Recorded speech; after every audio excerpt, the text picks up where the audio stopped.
Alkitab diilhamkan Tuhan. Dan segala yang di dalam Alkitab adalah firman Tuhan. Ini fakta umum yang diterima dalam kekristenan.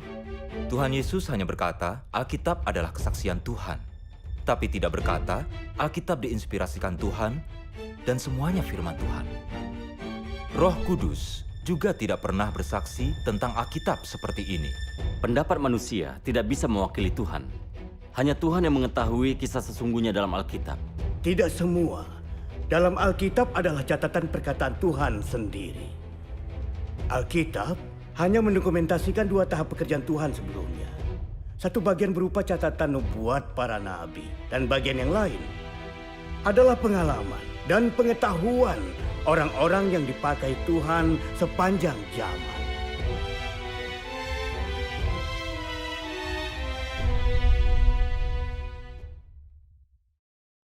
Saudara-saudari, hari ini aku ingin menyelidiki Alkitab. Yang ingin kujelaskan adalah hanya kebenaran dalam Alkitab yang bisa membawa kita masuk ke kerajaan surga. Kata Paulus dalam 2 Timotius 3 ayat 16. Segala tulisan dalam kitab suci diilhamkan Tuhan. Amin.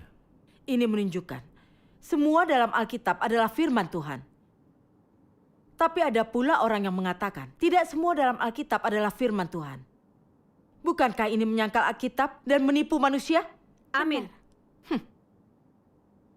Beraninya mereka menyangkal firman Tuhan. Itu benar. Kalian bahkan menyangkal Alkitab. Bagaimana ini bisa disebut percaya Tuhan? Alkitab dengan jelas diilhamkan Tuhan. Amin.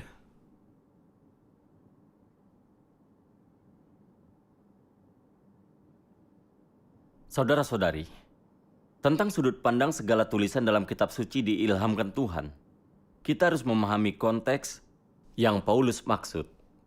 Pada saat Paulus menulis surat kepada gereja Timotius, hanya ada perjanjian lama. Perjanjian baru belum ada. Hanya ada lusinan surat yang tersebar dan disimpan di berbagai gereja. Ini menunjukkan perkataan Paulus merujuk pada perjanjian lama. Bangsa Israel hanya menganggap perjanjian lama sebagai Alkitab. Perjanjian baru belum ada hingga tahun 300 Masehi. Para pemimpin gereja di masa itu, mereka mengadakan pertemuan karena mereka pikir akhir zaman sudah dekat. Dan ucapan Tuhan Yesus dan surat-surat dari para rasul harus disatukan menjadi sebuah kitab dan dibagikan ke berbagai gereja seperti perjanjian lama. Karena itu, mereka menggabungkan surat-surat para rasul dan murid Yesus. Dan setelah melakukan penelitian dan pemastian, maka memilih 27 kitab menjadi perjanjian baru. Yang nantinya digabung dengan perjanjian lama untuk menjadi Alkitab yang lengkap. Begitulah perjanjian lama dan baru dibentuk. Lebih lanjut, sehubungan dengan pembentukan Alkitab, kita juga harus mengerti siapa yang menulis dan siapa yang mencatatnya. Alkitab memiliki banyak penulis. Tapi tidak satu pun berkata surat-surat yang mereka tulis diilhamkan Tuhan. Saudara-saudari, jika Tuhan berkata semua kitab suci diilhamkan Tuhan, maka Tuhan harus menyatakan lewat nabi. Tapi kitab para nabi tidak memuat perkataan itu. Tuhan Yesus juga tidak pernah berkata demikian. Para rasul juga tidak pernah berkata bahwa surat dan kesaksian mereka diilhamkan Tuhan. Terlebih lagi mereka tidak berani berkata, itu firman Tuhan, ini fakta. Tapi kemudian, semua orang percaya dan berpikir, semua perkataan Tuhan ada dalam Alkitab. Dan meskipun perjanjian baru dan lama ditulis manusia, keduanya diilhamkan Tuhan. Tapi pernahkah kita berpikir, apakah ini sesuai dengan fakta? Alkitab diilhamkan Tuhan. Dan segala yang di dalam Alkitab adalah firman Tuhan. Ini fakta umum yang diterima dalam kekristenan. Firman dalam Alkitab mewakili kekuasaan tertinggi. Bisakah itu salah? Saudara-saudari, ini hanya pendapat manusia. Pendapat manusia tidak bisa mewakili Tuhan. Hanya Tuhan yang mengetahui kisah sesungguhnya dalam Alkitab. Kalau begitu sekarang mari kita lihat apa yang Tuhan Maha Kuasa sampaikan. Baik. Mari buka halaman 956.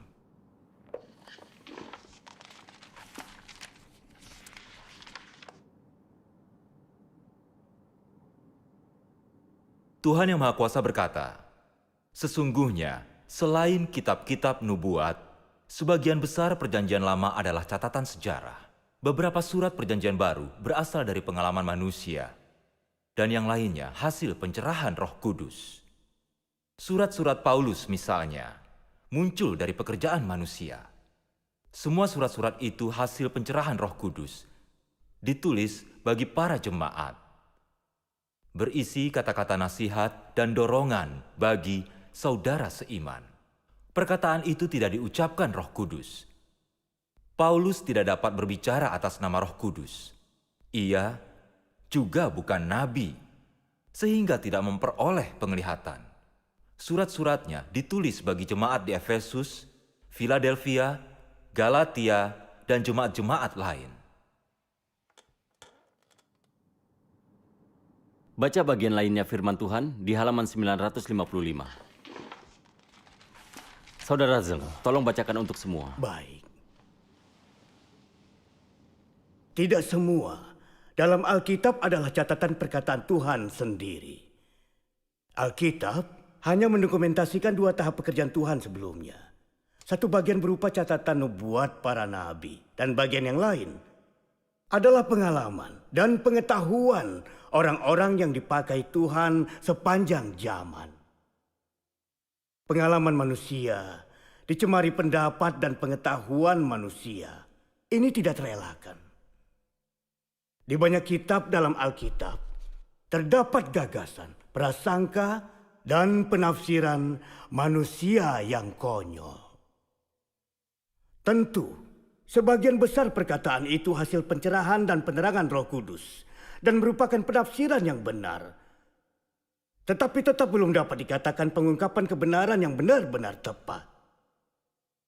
Pandangan mereka tentang hal-hal tertentu tidak lebih dari pengalaman pribadi atau pencerahan Roh Kudus. Nubuat para nabi diberi petunjuk oleh Tuhan sendiri. Nubuatan Yesaya, Daniel, Ezra, Yeremia, dan Yehezkiel berasal dari petunjuk langsung Roh Kudus. Orang-orang ini adalah para pelihat. Mereka telah menerima roh nubuat. Mereka semua adalah nabi perjanjian lama. Selama zaman hukum Taurat, orang-orang ini yang diilhamkan Yahweh menyampaikan banyak nubuat yang diinstruksikan langsung oleh Yahweh. Saudara-saudari, firman Tuhan Yang Maha Kuasa telah menjelaskannya. Bahwa Alkitab bukanlah catatan semua firman Tuhan, melainkan hanya mencatat pekerjaan Tuhan. Di Alkitab, hanya perkataan Tuhan Yahweh dan Tuhan Yesus, serta perkataan para nabi yang diilhamkan Tuhan yang sungguh firman Tuhan. Sisanya, sebagian besar catatan historis serta pengalaman dan pengetahuan manusia. Oleh karena itu, perkataan segala tulisan dalam kitab suci diilhamkan Tuhan. Tidaklah sesuai dengan fakta historis. Itu tidak sesuai fakta. Sepertinya, anggota kilat dari timur ini sangatlah berbeda. Mereka sangat jelas memahami pembentukan dan susunan Alkitab. Yahweh, isi utama pelajaran hari ini adalah bagian kitab suci di 2 Timotius 3 ayat 16. Kau harus mengingatnya baik-baik. Setiap kata dan kalimat di Alkitab diilhamkan Tuhan, dan semuanya adalah firman Tuhan. Semua yang menyangkal Alkitab diilhamkan Tuhan adalah sesat. Kau siswa paling cerdas di angkatan ini. Jika kelak kau ingin menjadi pelayan Tuhan yang baik, kau harus lebih mendalami Alkitab. Selama kau tinggal dalam pengajaran Alkitab, kau akan mendapatkan pujian Tuhan.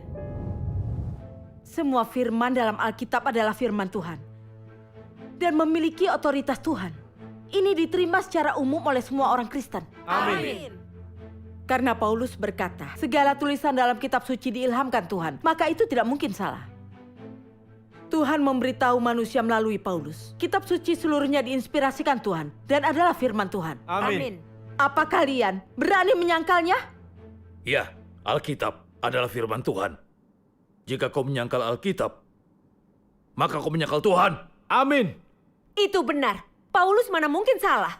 Amin. Amin. Saudari Feng, masalah yang kau kemukakan ini sungguh penting.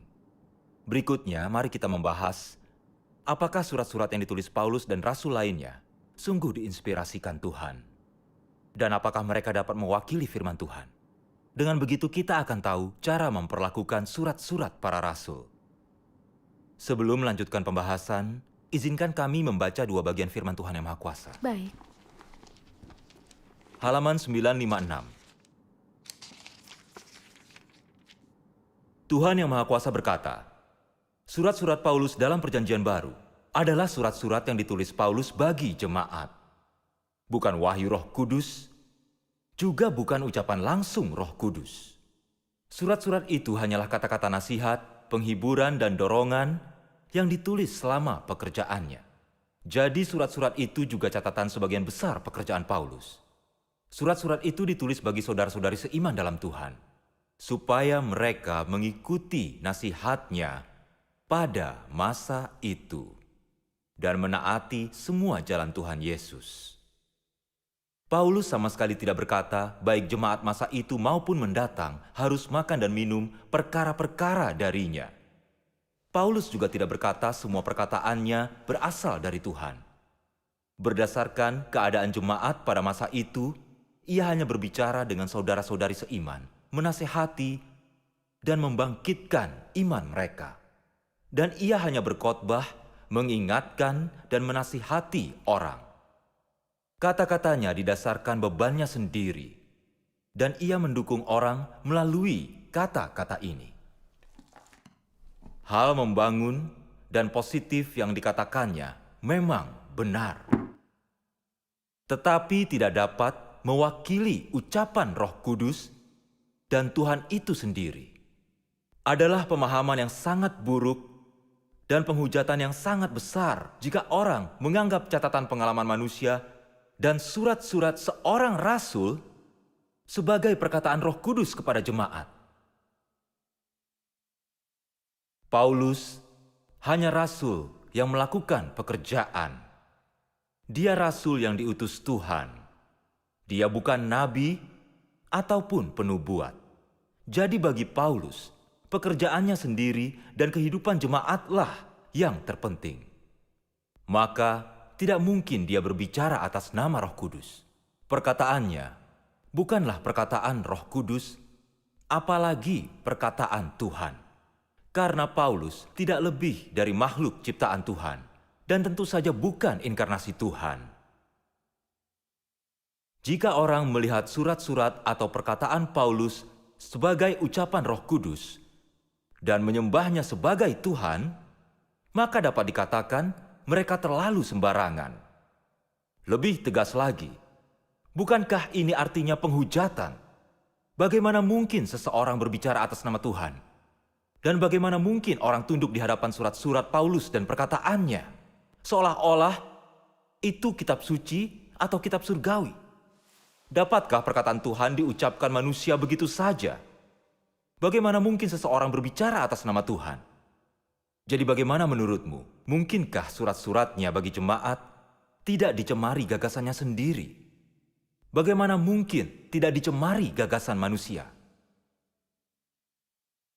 Jika kamu mengatakan surat-suratnya adalah perkataan Roh Kudus, maka kamu konyol dan melakukan penghujatan. Surat-surat Paulus dan surat-surat lainnya dalam Perjanjian Baru setara dengan tulisan tokoh-tokoh rohani belakangan ini. Surat-surat itu sejajar dengan buku-buku Watchman Nee atau pengalaman hidup Lawrence dan lain-lain. Hanya saja buku-buku tokoh rohani yang baru ini tidak dikumpulkan ke dalam Perjanjian Baru. Namun orang-orang ini pada hakikatnya sama. Mereka dipakai Roh Kudus dalam waktu tertentu dan tidak dapat mewakili Tuhan secara langsung. Firman Tuhan menerangkannya dengan jelas. Ini sungguh menguak misteri Alkitab. Saudara-saudari, kita bisa melihat dari firman Tuhan yang Maha Kuasa, meski surat para rasul sebagian besar sesuai dengan maksud Tuhan, namun ada perbedaan antara sesuai dengan firman Tuhan dan merupakan firman Tuhan. Surat-surat Petrus dan Paulus muncul satu persatu setelah kebangkitan dan kenaikan Tuhan Yesus ke surga. Saat surat-surat ini dikirim ke gereja-gereja, bagaimana jemaat gereja menanggapinya?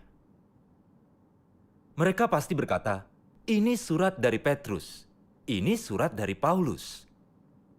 Mereka tak akan memperlakukan surat-surat ini sebagai firman Tuhan.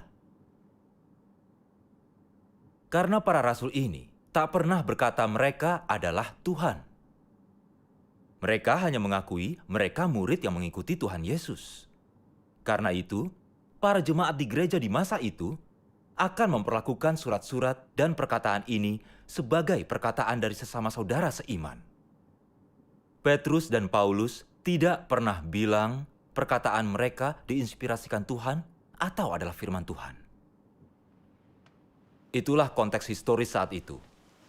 Tapi kini, kita memperlakukan surat dan perkataan para rasul ini sebagai firman Tuhan dan menganggapnya sama dengan firman Tuhan. Ini menentang fakta historis. Iya, surat-surat para rasul ini hanya muncul karena beban mereka terhadap gereja. Surat ini untuk mendukung gereja pada masa itu. Surat-surat ini tidak bisa mewakili firman Tuhan. Bagaimana bisa aku tidak tahu aspek ini? Aku sudah membaca Alkitab bertahun-tahun. Aku sangat yakin surat-surat para rasul ini diinspirasikan Tuhan dan merupakan firman Tuhan. Amin. Saudara-saudari, firman Tuhan adalah firman Tuhan. Perkataan manusia adalah perkataan manusia. Jika kita tidak bisa membedakan firman Tuhan dan perkataan manusia di Alkitab, itu masalah yang sangat serius. Sebenarnya, hanya ada satu bagian firman Tuhan di Alkitab. Hanya firman yang diucapkan langsung Tuhan Yahweh. Perkataan Musa yang diinstruksikan Tuhan Yahweh. Firman Tuhan Yahweh yang disampaikan para nabi. Dan firman yang diucapkan langsung Tuhan Yesus adalah firman Tuhan yang sesungguhnya. Kita bisa melihat firman para nabi memiliki label khusus.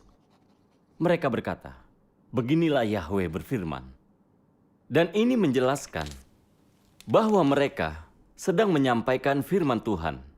Memperlihatkan bahwa mereka menyampaikan firman Tuhan dengan persis. Karena itu, hanya firman Tuhan yang disampaikan para nabi. Firman yang langsung diucapkan Tuhan Yahweh yang dicatat. Dan firman yang diucapkan langsung Tuhan Yesus yang dicatat para rasul adalah firman Tuhan yang sesungguhnya. Bagian perkataan ini sajalah yang dalam Alkitab yang merupakan firman Tuhan. Di luar ini, semua perkataan yang diucapkan para rasul dan yang dicatat para pelayan Tuhan adalah merupakan kesaksian dan perkataan manusia.